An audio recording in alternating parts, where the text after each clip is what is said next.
2450 টাকা বেশি লাগছে। কিভাবে নেব ফল? ব্যাংকে গেলে আমাদের এক্সট্রা টাকাটা দেওয়া লাগতো না। সালামি মানেই যেন নতুন টাকা।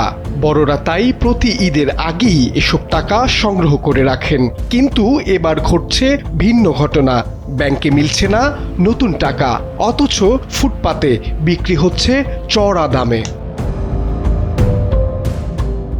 অভিযোগ উঠেছে ব্যাংকের কিছু অসাধু কর্মকর্তা ও দালালদের সিন্ডিকেট নতুন নোট সংগ্রহ করে গুলিস্তান, মতিঝিল সহ বিভিন্ন এলাকার ফুটপাতে বিক্রি করছেন।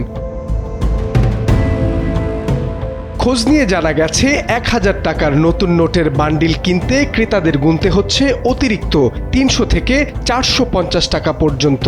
ব্যাংকে না পেয়ে বাধ্য হয়ে অনেকেই কিনছেন খোলা বাজার থেকেই। কোথাও পাওয়া যাচ্ছে না, ওনাদের থেকেই নিতে হয়। ব্যাংকে আপনি চাইলেও নতুন টাকা পাবেন না, বাইরে থেকেই নিতে হয়। ব্যাংকে গেলে আমাদের এক্সট্রা টাকাটা দেওয়া লাগতো না। বান্ডিলে 300 টাকার তো দাম অনেক বেশি। 10 টাকার ভান্ডিল চাচ্ছে 300 টাকা, 400 টাকা বেশি, 1400 টাকা। 50 টাকার ভান্ডিল চাচ্ছে হলো আপনার 5300 টাকা। 2450 টাকা বেশি লাগছে। আমি 20 টাকার এক বান্ডিল নিয়েছি আর কি, এটা 250 টাকা বেশি নিয়েছে। দামটা একটু বেশি মনে হচ্ছে গতবারের চেয়ে। ব্যাংকে আমরা যে পাচ্ছি না, এই জন্য আরো বেশি এখানে মানে এদের চাহিদাও বেড়ে গেছে, এই জন্য এরা দাম বেশি চাচ্ছে। শুধু ক্রেতাদের অভিযোগই নয়, কথা বলছেন বিক্রেতারাও। তাদের দাবি বিভিন্ন ব্যাংক এলাকা, এমনকি বাংলাদেশ ব্যাংকের কর্মকর্তাদের থেকেও সংগ্রহ করা হয় এসব নতুন নোট। পরে সেই নোটই চাহিদার সুযোগ নিয়ে খোলা বাজারে বিক্রি করা হচ্ছে বেশি দামে।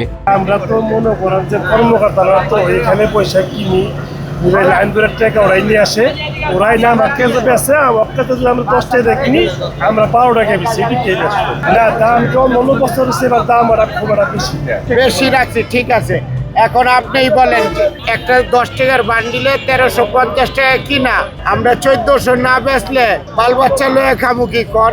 আমরা ব্যাংক থেকে কিনছি, লোটাস ব্যাংকের থেকে কিনতেছি, তারপরে বাংলাদেশ ব্যাংকের নিচে বিক্রি করতেছে স্টাফরা। তবে বিষয়টি অস্বীকার করছে না নিয়ন্ত্রক সংস্থা। বাংলাদেশ ব্যাংক বলছে এই ধরনের অভিযোগ পাওয়া গেলে ব্যবস্থা নেওয়া হবে। সকল প্রতিষ্ঠানের কাছ থেকে আমরা এই কাগজ, কালি এবং সিকিউরিটি থ্রেড সংগ্রহ করি। এগুলোর খুব বেশি প্রতিষ্ঠান পৃথিবীতে নেই, মুষ্টিময় কিছু প্রতিষ্ঠান আছে।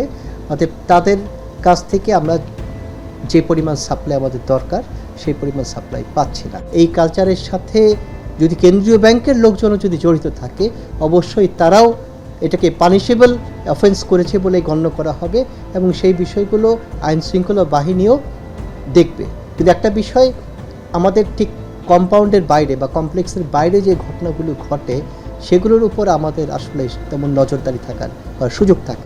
ঈদ সামনে রেখে নতুন নোটের চাহিদা বাড়ছে প্রতিদিনই, কিন্তু ব্যাংকের সংকট আর খোলা বাজারে বাড়তি দামের কারণে ভোগান্তিতে পড়ছেন সাধারণ মানুষ। প্রশ্ন উঠছে, কবে বন্ধ হবে এই সিন্ডিকেটের দৌরাত্ম্য, আর কবে কোনো অতিরিক্ত মূল্য ছাড়াই সবার হাতে পৌঁছাবে নতুন টাকা। মাহবুব আলম শ্রাবণ, সময়ের আলো, ঢাকা।